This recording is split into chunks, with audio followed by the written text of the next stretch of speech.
बिहार विधानसभा के 2 सीटों के लिए उपचुनाव का परिणाम 6 नवंबर को आ जाएगा। मोकामा और गोपालगंज में चुनाव संपन्न हुआ। इस चुनाव मतदान के बाद एक प्रत्याशी और उसके समर्थकों के दिलों की धड़कनें बढ़ी हुई हैं। आज हम आपको दोनों विधानसभा क्षेत्र में जीत दर्ज करने वाले प्रत्याशियों की स्थिति का सटीक विश्लेषण और आकलन कर वस्तु स्थिति के बारे में बताएंगे। सबसे पहले हम बात कर लेते हैं मोकामा विधानसभा सीट की। इस उपचुनाव में ये सीट हॉट केक बना हुआ है। मोकामा विधानसभा उपचुनाव में 53.45 लोगों ने वोट दिया है। मोकामा विधानसभा में कास्ट यानी जाति को ही सब कुछ मानते रहे हैं। जाति के अलावा कुछ नहीं देखते और जाति में वो यदि बाहुबली हो तो सोने पे सुहागा हो जाता है। वैसे इस विधानसभा में जब भी चुनाव हुआ उसमें लड़ाई 2 भूमिहार उम्मीदवारों के बीच ही रही। कुल 2,70,755 वोटर वाले इस क्षेत्र में भूमिहार वोटर्स का वर्चस्व रहा है। भूमिहार के बाद यहाँ ब्राह्मण, कुर्मी, यादव, पासवान वोटरों की तादाद है। वहीं इस सीट पर राजपूत और रविदास जाति के भी वोटर हैं, लेकिन माना यही जाता है कि इसके पाले में सवर्ण वोटर जाएंगे, उसकी जीत तय होगी। तभी तो पिछले 17 साल से बाहुबली नेता अनंत सिंह लगातार जीतते आ रहे हैं। 4 बार इस सीट पर बाहुबली विधायक अनंत सिंह चुनाव जीतते रहे। वर्ष 2005 में जेडीयू के टिकट पर उन्होंने एलजेपी के नलिनी रंजन शर्मा को हराया था।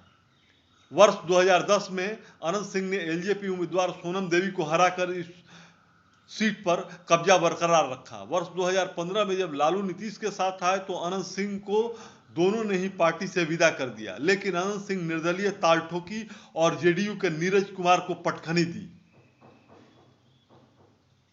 इसके बाद वर्ष 2020 में समीकरण बदले और आरजेडी के टिकट पर एक बार फिर से अनंत सिंह ने जेडीयू के राजीव लोचन शर्मा को शिकस्त दी, लेकिन कोर्ट से सजा हो जाने के बाद अनंत सिंह का यह सफर यहीं थम गया। उसके बाद उनकी पत्नी इस चुनाव में ताल ठोक रही हैं। नीलम देवी की जीत यहां पक्की मानी जा रही है। अनंत सिंह के सजा होने के बाद विधायकी उनकी जा चुकी है। उनकी जगह आरजेडी ने उनके पत्नी नीलम देवी को उम्मीदवार बनाया है। वहीं बीजेपी अपनी तरफ से ललन सिंह की पत्नी सोनम देवी को उम्मीदवार बनाया है। ललन सिंह ने भी मोकामा से कई बार विधानसभा का चुनाव लड़ा है, लेकिन उन्हें कभी सफलता नहीं मिली। मोकामा उपचुनाव में 6 उम्मीदवार मैदान में हैं। मुख्य मुकाबला आरजेडी के पूर्व विधायक अनंत सिंह की पत्नी नीलम देवी और बीजेपी से ललन सिंह की पत्नी सोनम देवी के बीच है। दोनों उम्मीदवार भूमिहार जाति से आते हैं। सोनम देवी के पति ललन सिंह भी बाहुबली नेताओं में से एक हैं। बीजेपी यहां 27 साल के बाद अपना उम्मीदवार उतारी है। इससे पहले एनडीए की तरफ से जेडीयू और एलजेपी अपने उम्मीदवार उतारती रही है। बीजेपी ने अपने सभी स्टार प्रचारकों को मोकामा में प्रचार के लिए उतार दिया था, लेकिन अनंत सिंह और तेजस्वी यादव का समीकरण यह एक बार फिर से चला है। अनंत सिंह के समर्थक भूमिहार और तेजस्वी यादव के सपोर्टर यादव ने नीलम देवी को जमकर वोट किया है।